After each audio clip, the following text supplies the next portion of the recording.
This is Doug DeMuro, and today we're going to answer the age-old, most important question: what's better, an older car versus a newer performance car? An older car that may be troublesome and unreliable versus a newer car that's going to depreciate. Where would you rather burn your money? Which one is better? Today, I'm going to tell you my take on the answer.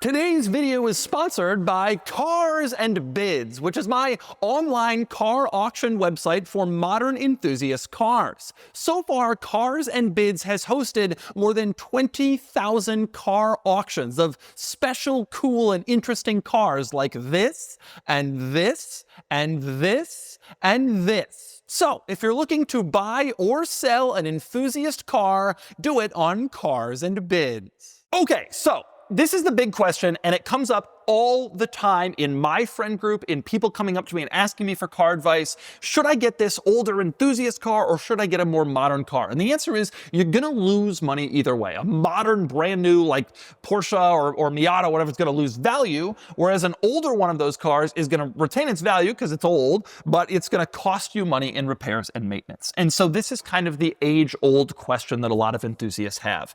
And the answer is interesting, I would say. And I would start by saying, before I give my take on the answer, I would say the answer depends on a lot of different factors. And I think three primary factors to answer this question. Number one, the answer greatly depends on who you are. What is your tolerance for repairs and risk? You know, a used car that's out of warranty could be the absolute wrong answer to this question if the engine fails and you're stuck with a $20,000 repair bill. I mean, that answers the question right there. But that rarely happens. However, if you're the type of person who can't stomach that risk, that uncertainty that it could happen, even if the chances are 1 in 5,000, then maybe the older car isn't for you. What is your tolerance for old technology? Are you the type of person who has to have CarPlay, who has to have a modern touchscreen, a big screen? Well, then that may help answer your question and kind of send you down where you might want to go. Or are you the type of person who just doesn't like modern technology, modern driving aids, modern stuff that's in all sorts of newer cars, bigger, overall, larger size cars, and you look at a modern car and you say, oh, I really want that car, but I don't know if I would like all these tech features and the blind spot warnings and this and that. Well, then that may send you down the other direction. So I would say the first thing to do is do a little bit of soul searching and see if you might be able to answer this question without even thinking about it anymore. Like, I can't handle the uncertainty that an engine might blow, I'm out. Well, there you go. That's the answer to your question. You'd rather pay the depreciation. Versus, I really don't want the tech, the piano black trim, the touch screens. I don't want that stuff. Well, that probably helps answer the question. The other two things I would ask myself when I'm thinking about this is, number one, just how unreliable is the older car that we're talking about? Are we talking about going out and getting an old Bentley Arnage or an old Range Rover or something that's just completely disastrously unreliable? That may be what, that may kind of sway me towards answering more in favor of the new car, a Jaguar XJS, just a well-known Ferrari 355, a well-known unreliable car. Well, versus if you're coming to me and saying, hey, I want a 991 Porsche 911, which is a pretty well-known, reliable older car. Or I'm looking at, a Toyota, a 4Runner, or Land Cruiser. It's older, but those are pretty reliable, easy to work on type cars, and a WRX. Those types of cars. That's a big question that probably should be answered before you really work through this problem. And on the flip side of the coin, if you're thinking about the newer car, the last question I would want to know is just how much depreciation are we talking about? Are you talking about a brand new Aston Martin versus a used one? You can pick up a used, Aston DB9 for 40 grand, whereas a new DB12 is like 250 and it'll depreciate 180 of those $1,000 in the first afternoon that you own it. Well, if that's the case, then you could put a lot of replacement engines in the DB9 before you get anywhere near the depreciation cost of the DB12. And so part of the question, in order to answer it completely, fully, thoroughly, you would have to figure out the answer to just how much depreciation is this car going to have. Because no matter how poor your tolerance for risk is, you can stomach a lot of issues and problems with a used performance car before you reach some some of the depreciation numbers of some modern enthusiast cars that are out there. So my first answer to this question would be, if I was to pick one or the other, I would first direct you to say, have you considered a sweet spot in the middle where you don't have to do much of either? And that would be a car that has already lost a lot of value, so maybe a 3 or 4-year-old car. So many cars lose so much of their value in the first few years, but also isn't so old that reliability and problems are going to become really an issue for you. And I'm thinking specifically here about cars like that are certified pre-owned, for example, where, you pay some cost, but the manufacturer warranty takes care of some stuff. There's been some depreciation already, and none of it is really all that bad. In my experience, certified pre-owned cars have been a pretty good way to go, or just 3-year-old used cars have been a pretty good way to go because they generally don't really break. Modern cars are built so much better than cars 20, 30 years ago. A 2021 modern car isn't really going to be much less reliable than a brand new car, unless it's been heavily modified or it's known to be problematic for certain reasons. And so I would say that a 3-year-old, 4-year-old car, you lose a lot of the depreciation risk of a brand new car, but you also don't have much significant risk of, problems or issues cropping up. And so I've done this myself many times. I generally, even for my daily drivers, I generally don't buy new cars. I generally go out and buy used vehicles that are only 2 or 3 years old. I have a Mercedes-Benz E450 station wagon. That's sort of my daily driver car. I bought it at 18 months old. And I got probably $13,000, $15,000 off the sticker price. It only had 9,000 miles on it. I would generally say you could probably get away with getting a slightly older car than that, but the vehicle I wanted had only come out the prior year, so there wasn't much used inventory. That would be kind of my general comment, is could you find a car that is slightly used? And I have done this, again, I've done this for most of my daily driver cars going back years now, and it has almost always served me well. I've avoided a big initial depreciation hit, and I've had a pretty reliable car. I've never really had any major issues I can think of with really any of my daily driver cars. And that Mercedes I've now had for 2.5 years. It's been dead reliable, and I was thrilled that I didn't have to pay the full new car sticker price. But with that said, if you really want to try to make a decision between one or the other, for example, if you have specific cars in mind, I will say this. Some people roll the dice and come out way ahead. They roll the dice on an older used car and they end up doing great.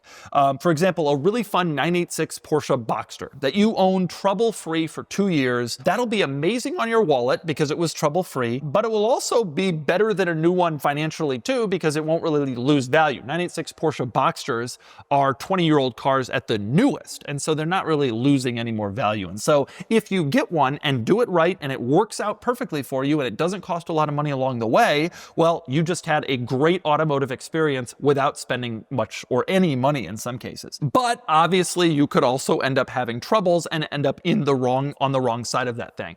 But I will say a lot of people do end up rolling the dice on these older used cars and coming out ahead. The way you can protect yourself and make sure that you will come out at least better than a random sample is by buying a car from a reasonable seller. On our site, on Cars and Bids, a guy who takes a bunch of pictures, answers everybody's questions, uses good grammar, isn't trying to conceal anything. You get a lot of information from the way the seller behaves. And I always tell people when they're buying a used car, I've said it many times in videos here and on our podcast, you're buying the seller. You are not buying the car. Don't even think about the car. You are buying the seller. Does this person seem trustworthy? Does this person seem reasonable? Has this person got maintenance records? Do they hold their thumb in front of the license plate in the picture? I mean, if someone who's too lazy to even remove their license plate for a photo and also thinks that you can track them with their license plate or whatever, and yet still doesn't want to go to the time to remove it, that is not a great person to be thinking about buying a car from. I always tell people if someone uses the phrase could space OF instead of could have apostrophe VE, that person doesn't change their oil. That person is an idiot. You do not want to buy a car from that person. And so, a lot of times when people roll the dice on older cars, the simple truth of the matter is they made a good decision because they were educated. They had gone on the forums, they knew about the trouble spots beforehand, they knew what to look for, they knew about the issues, and they went into the potential transaction with their eyes wide open and then sought out a well-maintained car from a good seller that had good service history. And if you do all of those things, you dramatically enhance your chance of coming out in a better position than if you don't. And so I always do a ton of research before I buy a used car. I look for all the potential problem spots. I talk to mechanics who are specializing in those cars. I really, really put a lot of thought and effort into those vehicles and into what is going to come out of those cars and how they're going to behave. And so I suggest that for you also. It radically improves your chances of not suffering a major hit for an older car. And with all of that advice in mind, you're probably already realizing where I'm going to go with this. If I had to pick between getting an older performance car and paying for maintenance and repairs versus getting a newer one and losing money in depreciation, I generally always would prefer the older car. You can tell that with my own vehicles, right? I have a Lamborghini Countach, it's 42 years old. I have my Carrera GT and my Ford GT, they're both 20 years old this year. When it comes to fun, enjoyable cars that I want to drive, that I want to buy and own, I prefer the older stuff. I like the way the older cars drive. I like the way they feel. I like a manual transmission. I like an analog experience. And so for me personally, that's the kind of stuff I go after. But it's worth pointing out, I am also a tremendously educated buyer. I go after these cars tremendously well-researched, very understanding of their potential faults and flaws. It's really, really, really a big deal for me when I buy a car, an older car, especially one that has the potential to be expensive to own and operate like a car like the Carrera GT or the Ford GT. You have to be really, really aware of what you're doing. And so I prefer the older cars, but I also really protect myself when I go after them. With that said, there are some newer cars that come out that I do kind of think the opposite direction on and have me changing my mind.